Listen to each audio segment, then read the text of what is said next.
What's up, guys? It's Tyler from House of Cards TCG, and today I'm bringing you another live duel. This time it's my Bystial Control deck, which you can find right here. I'll pin a link if you want to go check out that deck profile. I've officially released it. This is post Cyberstorm access, so we use proxy cards, and we were able to duel with live cards, which I hope you really enjoy that kind of content. So this was obviously before the set release, so I'm sure in the future there'll be more optimal plays and optimal decks, but obviously we're still learning the decks, learning the interactions. But I'm very excited to bring you this live duel. Please make sure to subscribe to the channel. We're almost to 3,000 subs, and your help would be greatly appreciated. And if you like this content, please let us know. If we'd like the live cards, this is something that we could definitely do. We can host monthly tournaments and take those duels and put them into live content. So let us know down below. And with all that being said, let's dive into our Purrely versus my Bystial Control deck live duel.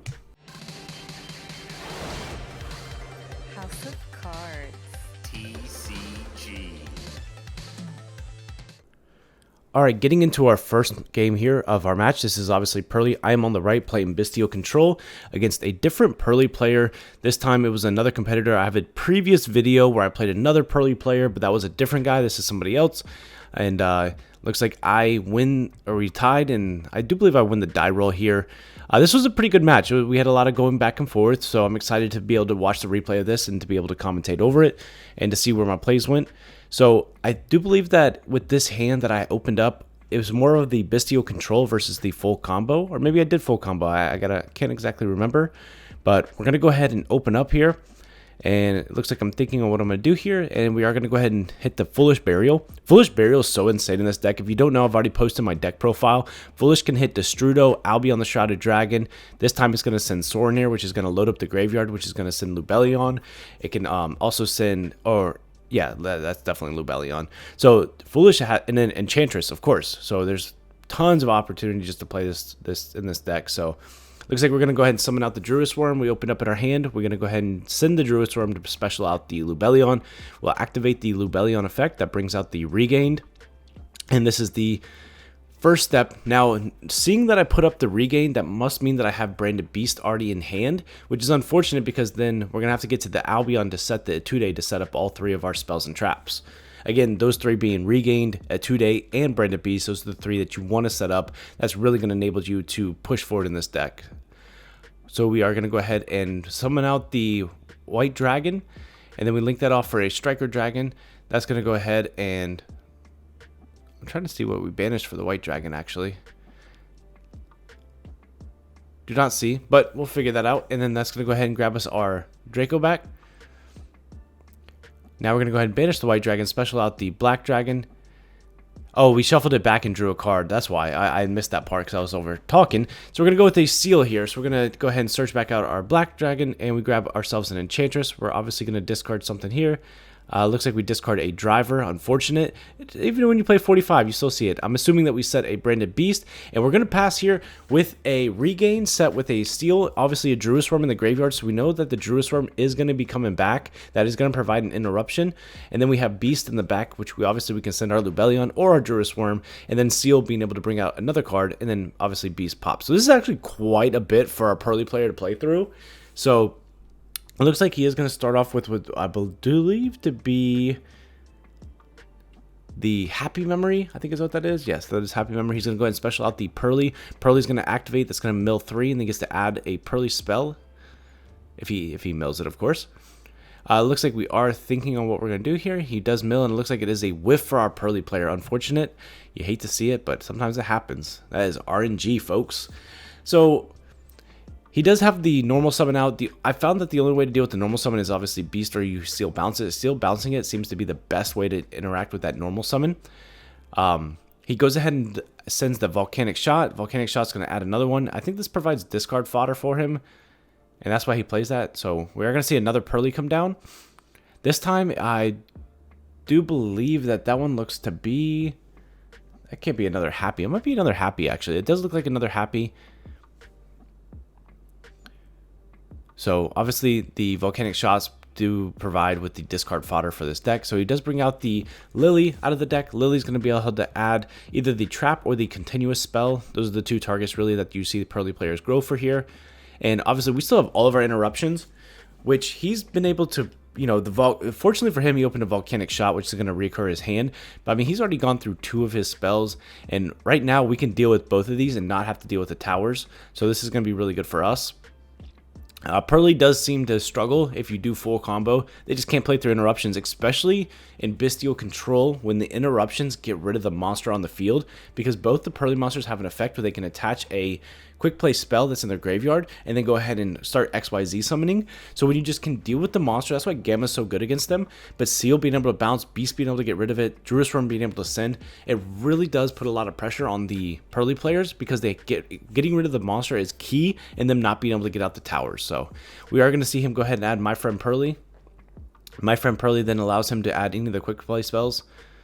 So we are going to go ahead and Seal Bounce the normal summon. He probably activated the effect to go ahead and XYZ summon, and we're going to go ahead and bring out a Druisworm. Oh, because we actually regained, we banished it, then regained, shuffled it back. So that's what happened. That was that play with the White Dragon, Call of Serpent. We regained Drew because we put back the Druisworm. Got it.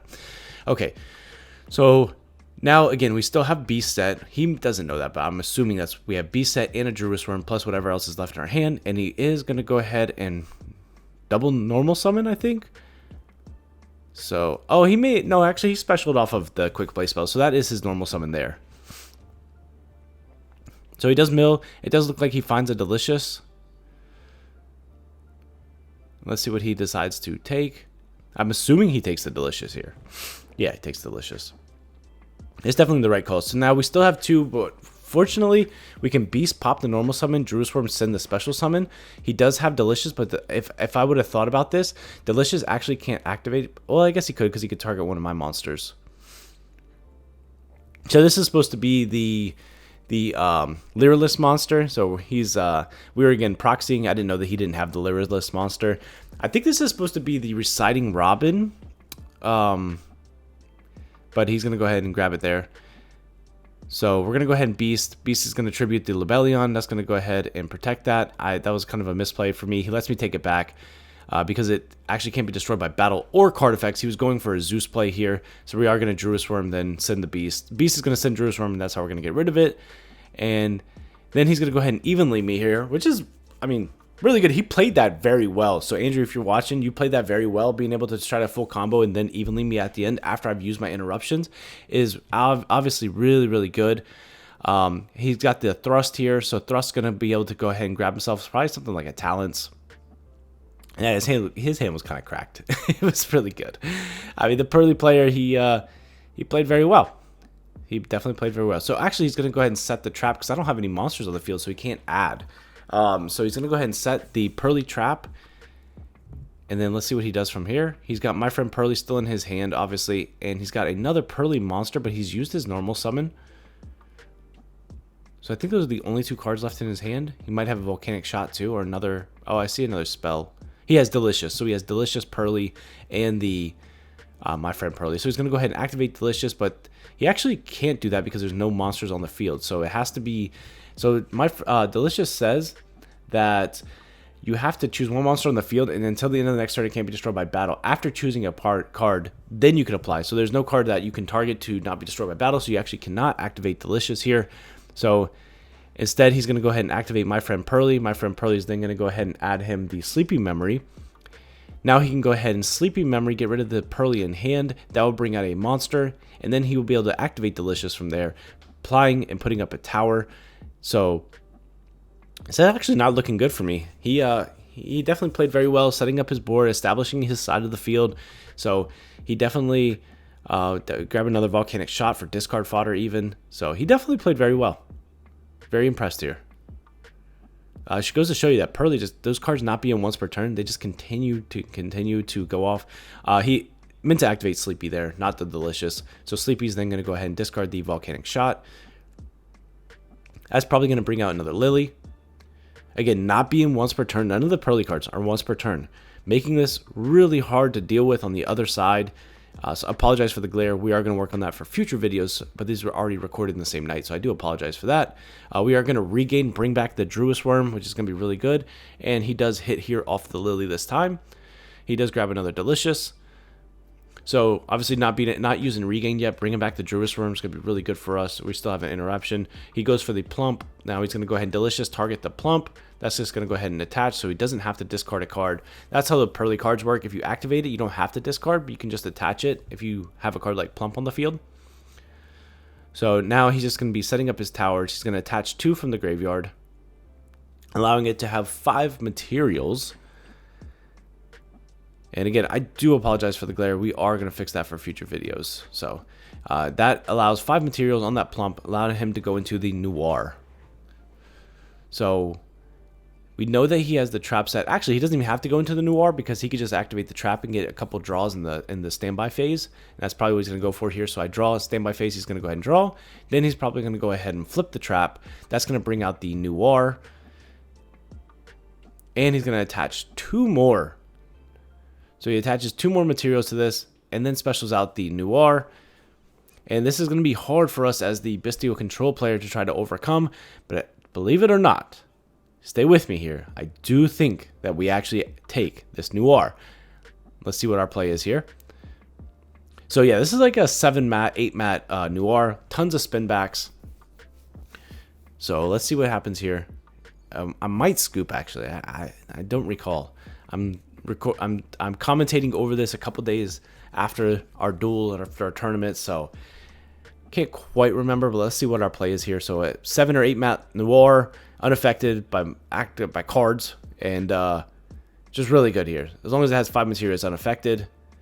So let's see what our play is here. We do have Druisworm on the field, and we do have Regained. So if we're able to banish something, we could get another draw. If we had another Bystial in the graveyard, and this may be a misplay on my end, because I think we do have another Bystial. Maybe we don't because we don't have Magma, but if we did actually on that standby, we could actually summon back another Bystial, which would give us 2 level 6s, which would go into a tomb. So that is something to keep in mind on their standby phase. When they summon like that, then you're able to do that. So we have Enchantress here. Enchantress is good. I'm just going to go ahead and grab ourselves a right. We don't normal summon it and then link it off. We end up just going ahead and straight banishing it to grab ourselves a right. We activate right. There's nothing he could do here unless he's got like an Ash or... I mean, there's nothing he could do with the right. So that's going to go ahead and bring us out our token. And I'm just going to go ahead and scoop here. I just don't think there's a play. I wonder what was in the rest of my hand. But we will never know. So it looks like our Purrely player takes game 1, which is very interesting knowing that the outcome of this duel and where it went to. So now let's go ahead into our siding. And we're going to go ahead and move. Actually, I don't believe that our player had a side deck. So we just go straight into our next game. So let's see what happens here. We're going to cut straight into game number 2. All right, diving into game number 2, please make sure to subscribe to the channel. Help us get to 3,000 subs if you enjoy this post-Cyberstorm access content. And let's move on. I do believe we're going to go first, obviously, because we lost. I actually did not see that card. I didn't realize that he dropped a card like that.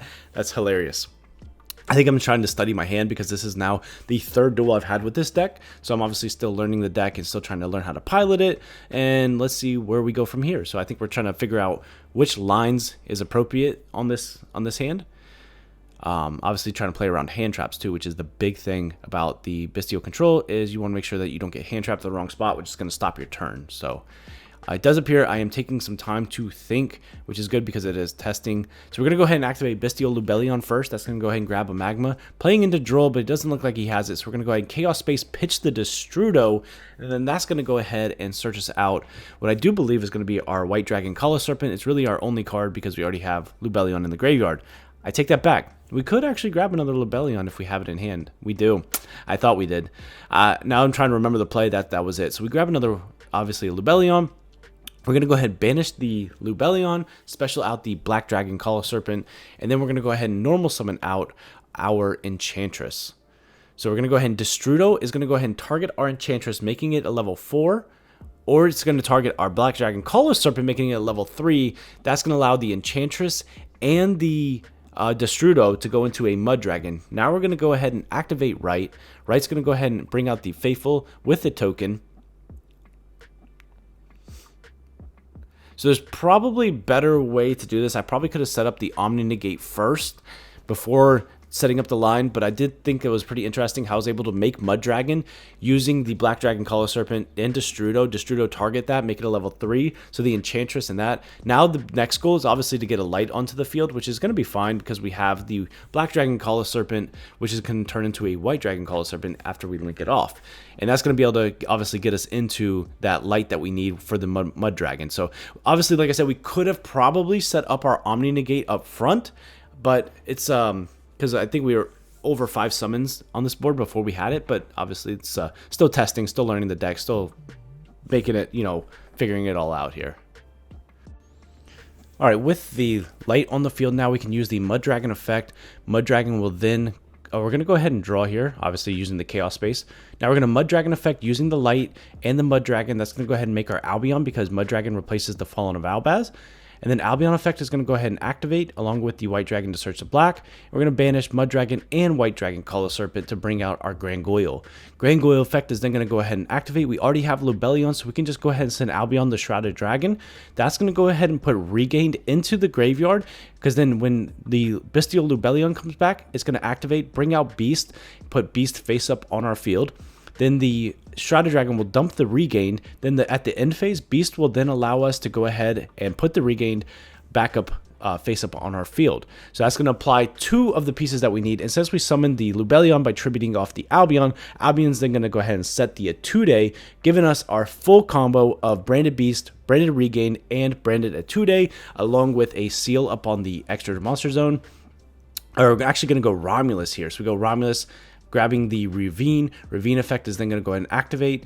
It's interesting that we went with this line here. I'm interested to see. So we go ahead and pitch the Draco back for the Ravine, and then Ravine is going to go ahead and send the Apple Dragon. Oh, then we can go ahead and Apple Dragon effect because we didn't have access to Apple Dragon to start our combo.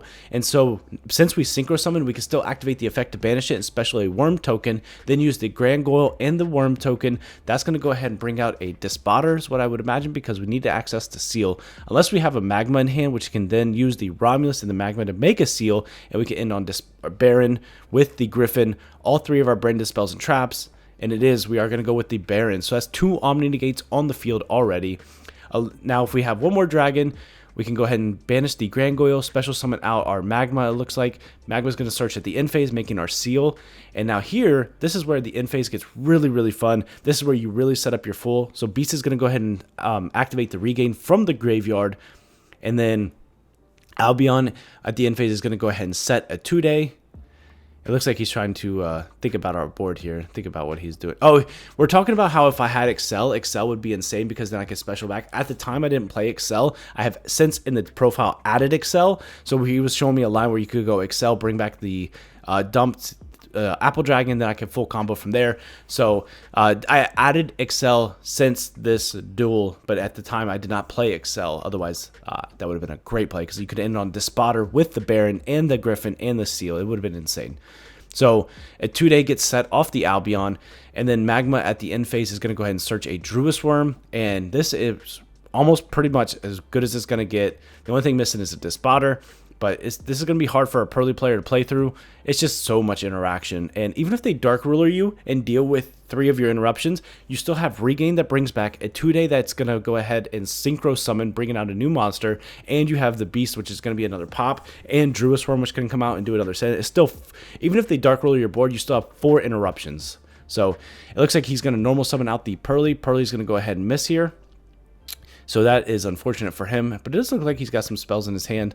So now he's going to go ahead and activate what appears to be the My Friend Purrely, which is the continuous. Now we're going to go ahead and Regained is actually going to bring out the Magma off the Purrely normal summon. So that was where that came off. And then we go ahead and Beast. Beast is going to go ahead and pop the My Friend Purrely because it is a continuous spell. So off the normal summon of the Purrely, we brought out Magma. That was that interaction there. And then we're going to go ahead and activate Beast to pop the My Friend Purrely. And yeah, he just can't play through this. And even if he did try, like I said, this is if he did, we can go ahead and special out the Druis Worm. Off the seal, we can bring out Seyfried, and that can make a Chaos Angel, which can banish a card and send one. So because you don't need a tuner with Chaos Angel if you use a light and a dark. So Seal can bring out Seyfried. You already bring out Druis Worm from your hand. That allows you to make the Synchro 10. At 2-day, then special summons out Chaos Angel. Chaos Angel banishes a card on the field. Jerusalem sends. It's just so much, and your synchros are all protected. Crazy what this deck can do if it pops off. So that was a really good showing of how the full combo looks and how the different interactions using Destrudo, because Destrudo is absolutely broken in this deck. That's why I don't play any of the other level 2, because I don't want to clog up my hand. I don't want to play 60. Just one Destrudo is sometimes all you need to full combo here. So we are going to go into what appears to be game number 3. Really excited here to see what happens. So let's dive into game number. All right, diving on into game number 3 here. So like I said, Purrely is going to go first. We're going to see what they're able to do here. Obviously, trying to out towers is really hard to do. That is the whole point of the deck, and that's why the deck is done so well, because adding a towers, if you don't have a kaiju, is really hard to do. So let's see what happens here. He does have a Lily in his hand, which is a good for a normal summon. He has My Friend Purrely, so he's going to go ahead and activate the My Friend Purrely. That is going to then trigger out the Happy Memory. So, not sure why he activated the My Friend Purrely first, but he's going to go ahead and discard to activate the Happy Purrely. Happy Memory, and that's going to go ahead and special out a Purrely. Now you're going to get Purrely's effect, which is then going to go ahead and mill. So let's see what we are deciding. If we're deciding to hand trap here, I think I have a Gamma in my hand. I do have a Gamma in my hand, so we're gonna go ahead and activate Gamma. That's gonna go ahead and get rid of the Purrely off the field, and that's obviously big. But the problem with this play is that I already knew that he had the continuous spell, so I should have held Gamma for my turn when he activates the draw effect and standby. That puts more bodies on my field. So this was a misplay because I already knew that he activated that continuous spell, so I knew he had the follow-up. And so I didn't actually need to activate the Gamma here, which would have prevented thrust and would have prevented the talents. So really big misplay on my end. I definitely should have held Gamma for my turn and put the bodies on my field to be able to play against that towers and have more utilization. Again, knowing that he has the extender, it just wasn't a correct play in my opinion, because also putting the lights in the graveyard with this deck is really good. So definitely a learning lesson here. I should have held. They're going to activate the effect in standby phase to draw. You can Gamma that Gamma is going to then special summon out the driver, and then you get, even though you're not going to destroy or negate the effect, you still get the bodies on your field to actually start playing. So something to think about. He's going to activate the continuous. Continuous is then going to go ahead and grab a trap, it looks like, or he added the trap off of the Lily that he normal summoned. So again, apologize about the glare. I wish I could fix that. I wish I would have known when we were filming, but when you're playing, you're not watching the camera, so you're not seeing the glare. So you're going to see a Delicious come down. Delicious is then going to go ahead and target, and then can't be destroyed by battle, and that's going to go ahead and special summon out. Looks like we're just going over what the trap does. Trap is really broken too, especially because it doesn't get rid of it until the next end phase. So when they summon it on your turn, they still get the monster for their turn. So Delicious is then going to go ahead and bring out another Purrely. Let's see what he hits off this. We're going to go ahead and mill 3. Dark Ruler, he does hit 1. It looks like that one could have been the Pretty Memory, I think it was. So he's going to go ahead and attach with the Lily, using the Lily effect. Imagine that's Plump. Sorry again about the glare. It just seems to be that one spot on his end. So imagine that is Plump. That's going to go ahead and drop down a Sleepy. It is a Plump that is attached. So he's not going to use the effect of the Sleepy, but he is going to go ahead and attach it as material. So he doesn't have to discard here, which is really cool for the Purrely players to be able to do that. And that's basically what we're going over. He's explaining to me that he can just activate it and get it attached without having to resolve the effect, which is then discarding it. So he's then going to go ahead and use the Plump effect. That's going to attach 2 materials from the graveyard. I actually am curious if that Plump effect is targeting or not. So now he's going to go ahead and use the Purrely that's on the field. That's going to go ahead and bring out the Beauty, which is the Omni Negate. So I'm looking it up right now. You could target up to 2 spells or traps. That's interesting. So you can target up to 2. So that would be interesting to see. Maybe DD Crows make a comeback, so you can just DD Crow it. So he is going to go ahead and draw and standby. Then he's going to go ahead and activate the effect of the trap. That's going to go ahead and attach 2 more materials, and then special summon out the Noir. So he's got an he's got a Monster Negate with the Beauty, and then he's got the Towers, which is the Noir. This is full combo plus cards in hand. So we're going to start with a Lubellion on our end. We are going to play through this, so it'll be interesting to see the lines that we take. So we activate the Lubellion. Lubellion is then going to go ahead and search, unless he ashed that. I guess I'm looking at my hand. I'm trying to see what I want to search here, because I don't see an ash in the graveyard. So I think he lets this resolve. He does let this resolve. I think you either got to go Sorinir or Destrudo here. Magma does nothing because you just lose next turn to the towers. So let's see what we go ahead and add here. We are going to go ahead and add a Destrudo. I do think that's correct. Because at least Destrudo can out the Beauty. It's Beauty could be a problem for us because Druisworm. I said Destrudo. Druisworm. Beauty could be a problem because we do want to get to our Destrudo, which could be negated by the Beauty. So we're going to go ahead and normal summon the Apple Dragon. Andrew on the left is pretty familiar with my deck, so he knows that Apple Dragon has a lot of application, can do a lot of things. So he is going to go ahead and activate the effect to spin back. The thing is, though, I think that he only has, let's see, maybe 7 material on this guy. Yeah, so he's only got 1 more spin, and then that monster is now affected by card effects. So he is going to go ahead and spin out the Apple Dragon. So he's got a very limited amount of spins that he could do before he makes that not at towers anymore. So we're going to go ahead and activate Right. Right's going to bring out a token. I purposely put this in defense mode because I didn't want him to spin it back. So I figured if I put it in defense, he wouldn't be as willing to spin that card back. And so this kind of played into my mindset a little bit of purposely putting it in defense mode because I needed that for the Destrudo because I knew I could bring back Lubellion and then I'd have Destrudo to target a level 4. So I purposely did this. So now we do have the Griffin. So we have an Omni Negate against Beauty, but that's not going to do much. So we want to get to our Draco back, and then we can Draco back, bounce the Beauty, and then we don't even have to worry about the bounce, which is the negate, which is Beauty, which is really going to allow our plays to play through because now we just have a couple spins to play through, and obviously we're going to be able to work through this. So even with the Purrely towers, it's not the end of the world. You could still play through this. It's just you got to know the deck lines. You got to be able to have extenders, of course. So it doesn't, negate any effects. That's another thing. It just spins the cards, which is good. Don't get me wrong, but if you have the right extenders, you can definitely play through this. So we're thinking on our plays here. It's obviously a big moment. Game 3. We do have a Griffin up. I'm worried about the Beauty. The negate could be a problem, so we're going to go ahead and Druisworm. So we did get Druisworm into the graveyard. I'm not sure how. Maybe we discarded it off Faithful. So Druisworm is going to target the token. That's going to make it a level 3. Now we're going to go ahead and special out our Druisworm, right? So now we're going to Lubellion, pitch the Druisworm. That's going to go ahead and send the Beauty. Here, it works because if he tries to negate my Destrudo, he actually targets my Griffin, but if he tries to negate my Destrudo, I can Griffin negate that. So now the only thing to worry about is a spin back. So I am only worried about a spin back here. If he spins my Destrudo, I could be in trouble, but I still have cards on the field I could still play. I do think that, I don't think he could do that because I think it's only by opponent's card. Yeah, so I did. He can activate that. So now I have a level 3 Destrudo with a Lubellion. You already know what's coming next, the Psychic In Punisher. And because you pay 4,000 life points to activate Destrudo, you are now at 4,000 life, which puts your Psychic In Punisher unaffected by any card effects. Any cards, right?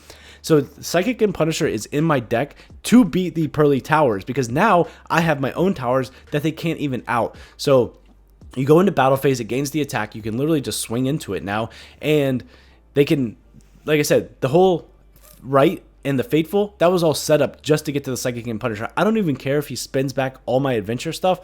I just needed that level 4 so Destrudo could target the level 4, come back as a level 3, and then I just had to get my Bystial Lubellion out, making the Psychic In Punisher, which was perfect.